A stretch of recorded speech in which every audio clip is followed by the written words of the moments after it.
Hello बच्चों, एक बार फिर से स्वागत है आप सभी लोगों का श्री शिव बाबा विश्वनाथ शिक्षण संस्थान में। जैसा कि पिछले वीडियो में मैंने आपको अपक्रियाओं के प्रकार के बारे में बताया, जिनमें एक योगात्मक अपक्रिया आपने पढ़ी थी और दूसरी प्रतिस्थापन अपक्रिया पढ़ी थी।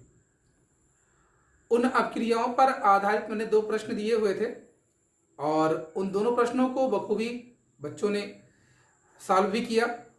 तो उनमें से जो सबसे पहला आंसर आया हुआ था वो फिर से एक बार ध्रुव तिवारी जी का था, और उसके बाद फिर नीलम यादव करके कोई टैग किया था, वो हैं, और श्वेता द्विवेदी हैं। ऐसे कई बच्चों के आंसर मिले और अच्छा लगा कि आप सभी लोग सक्रिय हैं। ऐसे ही आप लोग मेहनत करते रहें तो ये विश्वास आपको होना भी चाहिए, मुझे भी है, कि केमिस्ट्री का एक भी क्वेश्चन आपका मिस नहीं होगा बोर्ड एग्जाम में। इसके लिए आप एकदम निश्चिंत रहें। और साथ ही साथ आप लोगों से कहना चाहता हूं कि वीडियो को सभी लोग अंत तक जरूर देखें, क्योंकि वीडियो के मध्य में भी कभी कभी कोई क्वेश्चन रख दिए जाते हैं जो आपके लिए रहते हैं, और लास्ट में तो क्वेश्चन मिलता ही मिलता है। ठीक है, तो वीडियो को जितना अधिक से अधिक हो सके वो आप लोग शेयर किया कीजिए अपने फ्रेंड्स ग्रुप को, क्योंकि देखने में ये आता है जो वीडियो अपलोड की जाती है, जो भी आपके पास भेजी जाती है, उसमें व्यूअर बहुत कम आते हैं। तो अगर कम आते हैं, इसका 100-125 बच्चे अगर ऐसे आ रहे हैं, तो ओवरऑल अगर मान ली 500 की टीम है और 500 की टीम में अगर सिर्फ 100 बच्चे देख रहे हैं, इसका सबके पास पहुंच नहीं रहा। तो आप लोग प्रयास कीजिए वीडियो सभी के पास पहुंचे, जिससे अधिक से अधिक लोग इससे लाभान्वित हो सके। ठीक है, तो वीडियो को सभी लोग अंत तक जरूर देखा करें, और जो भी कुछ डाउट्स मन में रहा करे उसे कमेंट बॉक्स में जरूर लिखा करें। ठीक, तो चलिए वीडियो को इसी क्रम में आगे आज बढ़ाते हैं, और आज ऐसे ही कुछ अपक्रियाओं की चर्चा हम आपसे करने वाले हैं। एक अपक्रिया हम आपसे आज ऐसे ही बताने चल रहे हैं, जो आपको बताना ये होता है कि कौन सी अपक्रिया ऑक्सीकरण की होगी, कौन सी अपक्रिया अपचयन की होगी। ठीक है ना, तो पहले आज बात करते हैं यहां पे कि ऑक्सीकरण और अपचयन अपक्रिया किसे कहते हैं।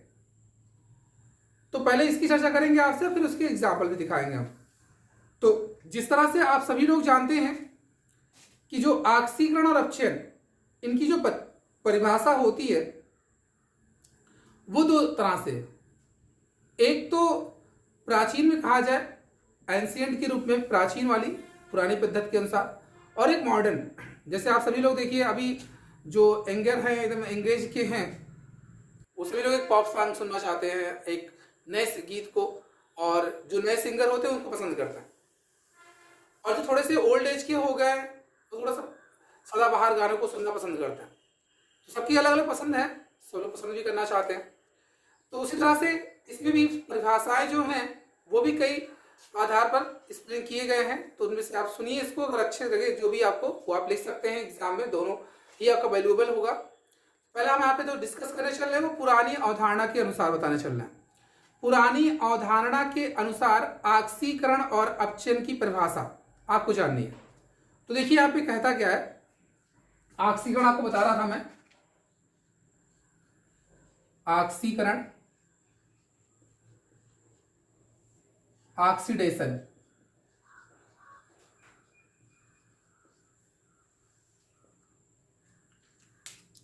तो इसमें बताया जाता है किसी पदार्थ का ऑक्सीजन या ऋण विद्युतीय तत्व के साथ जुड़ना। किसी पदार्थ का ऑक्सीजन या ऋण विद्युतीय तत्व के साथ जुड़ना, अथवा किसी पदार्थ से हाइड्रोजन या धन विद्युतीय तत्व का निकलना। ध्यान से सुनिए, परिभाषा को अच्छे से समझ में आएगी। क्या कह रहा हूं मैं आपसे, किसी पदार्थ का ऑक्सीजन या ऋण विद्युतीय तत्व के साथ जुड़ना, अथवा किसी पदार्थ से हाइड्रोजन या धन विद्युतीय तत्व का निकलना ऑक्सीकरण कहलाता है। समझ पाया? जो परिभाषा आप ऑक्सीकरण की दे रहे हैं, मैंने क्या बताया, ऑक्सीजन या ऋण विद्युतीय तत्व का जुड़ना, क्या करना है यहाँ पे, जुड़ना बताया जा रहा है। या फिर आपसे कहा गया हाइड्रोजन या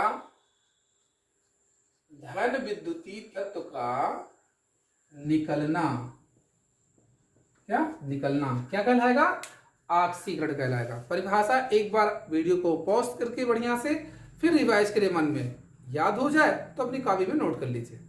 क्या बता रहा हूं, फिर से सुनना।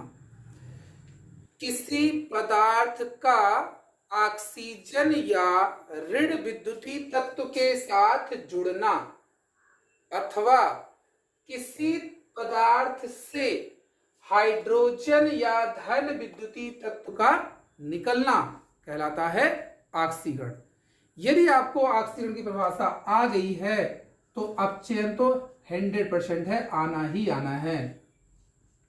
रिडक्शन, क्या बोलते हैं आप इसे, रिडक्शन कहते हैं।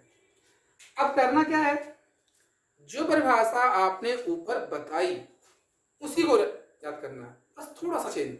क्या, जो चीजें उसमें जुड़ रही थी अब की बार वो निकलेंगी, जो जुड़ रही थी वो निकलेंगी और जो निकल रही थी वो जुड़ेंगी। जो जुड़ रही थी ऊपर वाले परिभाषा में वो इस बार क्या होगी, निकलेगी, और जो निकल रही थी वो इस बार क्या होगी, जुड़ेगी। बात समझ में आ रही ना कुछ, तो आप लोग खुद से बता सकते हैं। कौन बता रहा है, आप में से कोई बताएगा। बताने का मतलब ये हुआ कि वीडियो को रोको, इसके बाद खुद से मनन करो, और आ जाए तो कॉपी में लिख लो, फिर मैं जो बता रहा हूं उसको सुन लो, मिला लेना दोनों। सही होगा तो गुड, नहीं सही होगा तो वेरी गुड। फिर से देखोगे ना दोबारा, समझ रहे हो ना।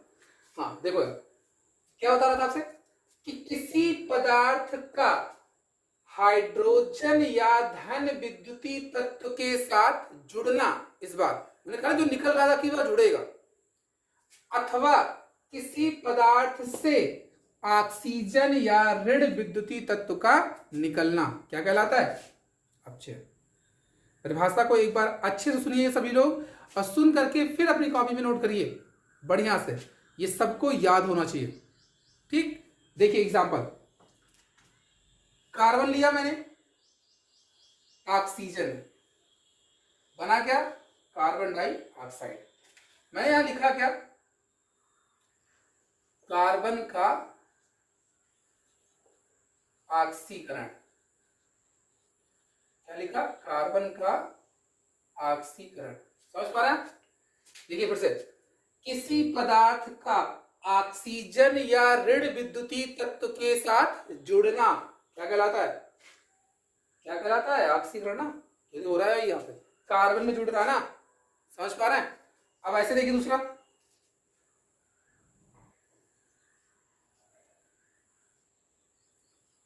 Na+Cl2, तो ये बन गया NaCl।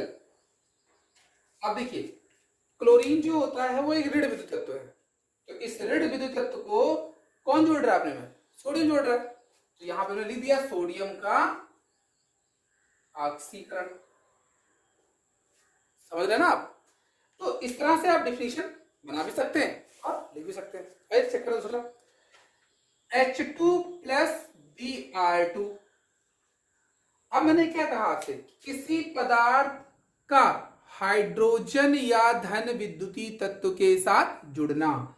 इस पदार्थ में मैं हाइड्रोजन को जोड़ दे रहा हूं, तो मैंने लिख दिया यहां पे HBr, और यहां लिखा कि ब्रोमीन का क्या हो रहा है, अपचयन हो रहा है। भाई क्या हो रहा है इस बार, अपचयन हो रहा है। अब किसी के मन में जरूर आएगा कि सर अगर मैं ये कह दूं कि हाइड्रोजन में ब्रोमीन जुड़ रहा है, तो भाई ये पदार्थ हुआ, ब्रोमीन ऋण विद्युतीय हुआ, तो यहां पे हाइड्रोजन का क्या हुआ, ऑक्सीकरण। एक अभिक्रिया में ऑक्सीकरण और अपचयन दोनों हो सकते हैं, ठीक है। तो इसलिए निश्चिंत रहिए आप, इसमें किसी तरह का कोई भी डर नहीं होना चाहिए। तो देखिए ये हो गई ऑक्सीकरण और अपचयन की परिभाषा, कौन सी, पुरानी वाली। नई वाली की चर्चा कर लेते हैं, ठीक है। इसकी नई वाली की चर्चा कर लेते हैं। तो देखिए, अगर इसको आप समझ गए हैं तो नया वाला तो और ज्यादा इजी है। उसको सिर्फ सुनना है, एक बार एग्जाम्पल देखना है, याद। सिर्फ और सिर्फ इसका मिनट देख लीजिएगा कि अगर ये मुश्किल से 30 सेकंड लगेंगे सीखने में, जिसने इसको याद कर लिया। चलो दिखाते हैं। एग्जाम्पल आपकी बुक में ढेर सारे दिए हैं, देख लीजिएगा। अब मैं बात करने चल रहा हूं आधुनिक ऑक्सीकरण और अपचयन की परिभाषा को लेकर के। आधुनिक अवधारणा, ये कहा जाता है किसी अणु, परमाणु या आयन द्वारा इलेक्ट्रॉन त्याग करने की प्रक्रिया। क्या बताया? अणु, परमाणु या आयन। ठीक, अणु, परमाणु या आयन। देखिए, इनको आप संयुक्त रूप से क्या बोलते हैं? स्पीसीज बोलते हैं। क्या बोलते हैं? स्पीसीज। ठीक, अणु, परमाणु या आयन को संयुक्त रूप से क्या कहते हैं आप? स्पीसीज बोलते हैं। स्पीसीज सिंपल सा जान लीजिए, स्पाइस सुना ही होगा ना, मसाला वाला। मसाला जैसे मान लीजिए घर पे अगर आपने पूछा कि क्या लाना है, घर वाले का मसाला लेकर आना है, तो मसाले में सब आ जाता है, धनिया भी, हल्दी भी, मिर्च भी, मिर्चा भी, सब कुछ। लेकिन अगर घर वाले ये कहें कि सिर्फ मिर्चा लेकर आना, तो क्या पूरी मसाला लेके जाओगे? नहीं ना, सिर्फ मिर्चा ही लेके जाओगे। ये जो भी कहा उन्होंने, अगर पूरे मसाले की बात हुई, मतलब पूरे स्पीसीज की बात मैं अगर आपसे कर रहा हूं, तो उसमें अणु भी आएगा, परमाणु भी आएगा या आयन भी आएगा, कुछ भी हो सकता है। लेकिन अगर इंडिविजुअल अगर मुझसे कह दिया परमाणु, सिर्फ एक चीज की बात कर रहा है, अणु या आयन, अलग अलग कहेगा, थोड़ा अलग जानेंगे। तो समझिए यहाँ पे, किसी अणु, परमाणु या आयन द्वारा इलेक्ट्रॉन त्याग करने की प्रक्रिया, इलेक्ट्रॉन त्याग करने की प्रक्रिया क्या कहलाती है? ऑक्सीकरण। जो त्याग करे, ऑक्सीकरण। ध्यान सुनिए। अब इसी का जस्ट अपोजिट, जो ग्रहण करे। किसी अणु, परमाणु या आयन द्वारा इलेक्ट्रॉन ग्रहण करने की प्रक्रिया, इलेक्ट्रॉन ग्रहण करने की प्रक्रिया कहलाती है अपचयन। ठीक, आइए एग्जाम्पल दिखाते हैं।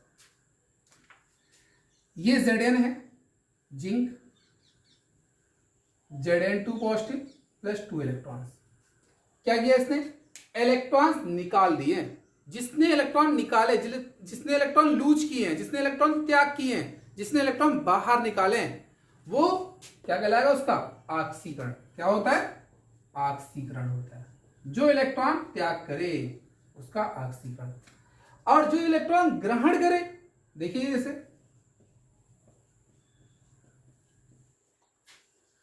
ये देखिए, ये क्या कर रहा है? इलेक्ट्रॉन ग्रहण कर रहा है, इलेक्ट्रॉन ग्रहण कर रहा है।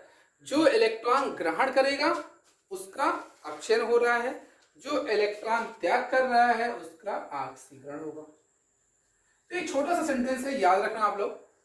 आयल सुना होगा ना, डेली खाते भी होंगे, लगाते भी होंगे और खरीदते भी होंगे। क्या लिखा है? आयल।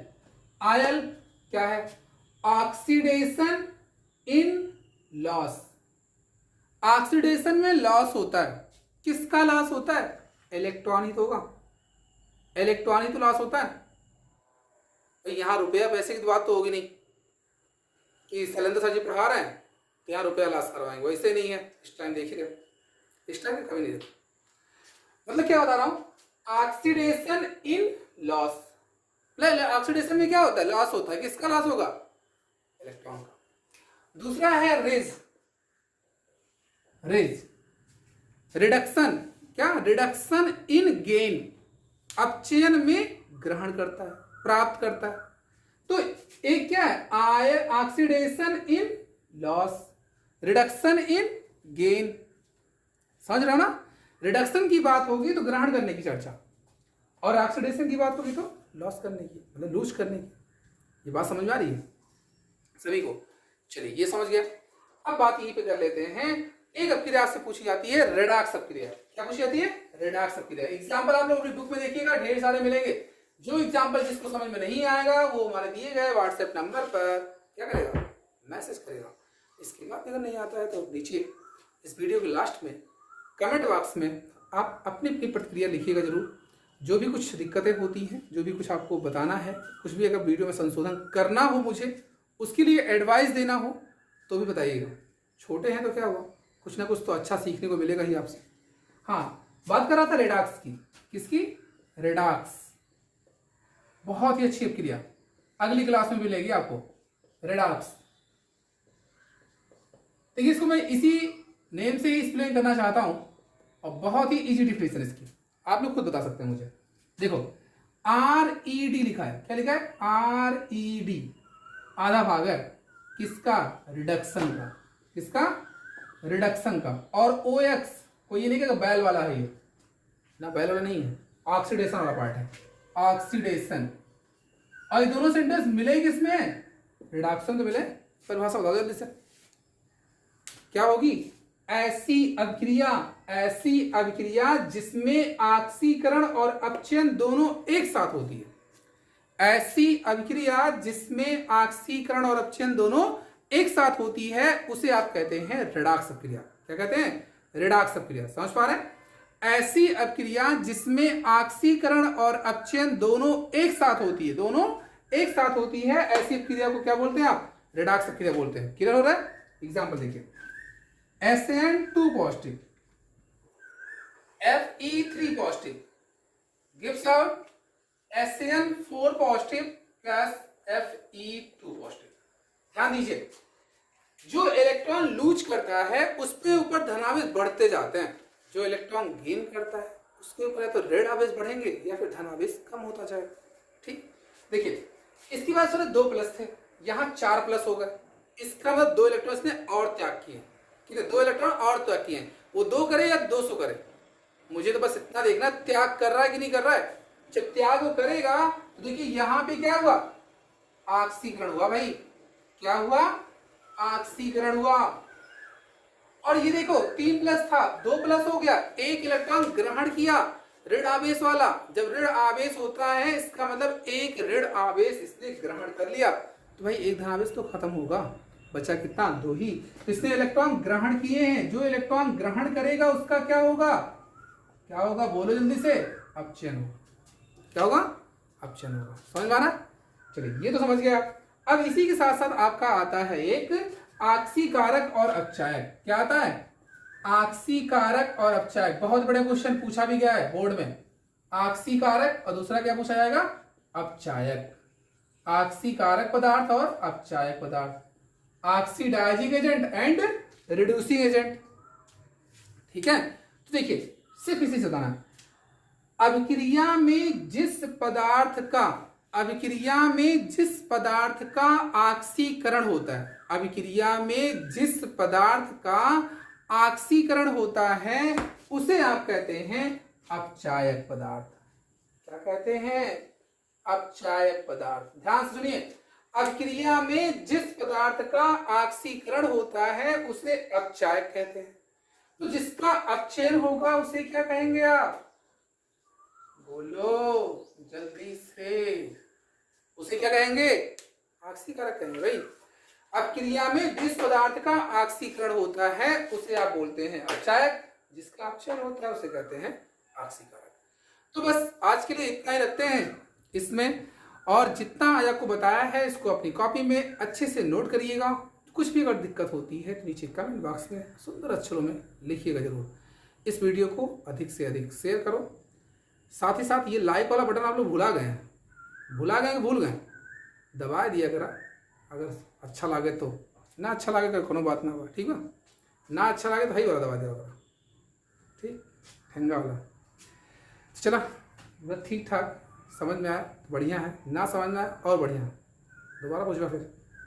ठीक, तो आज के लिए बस इतना है, बाकी मिला नेक्स्ट वीडियो में।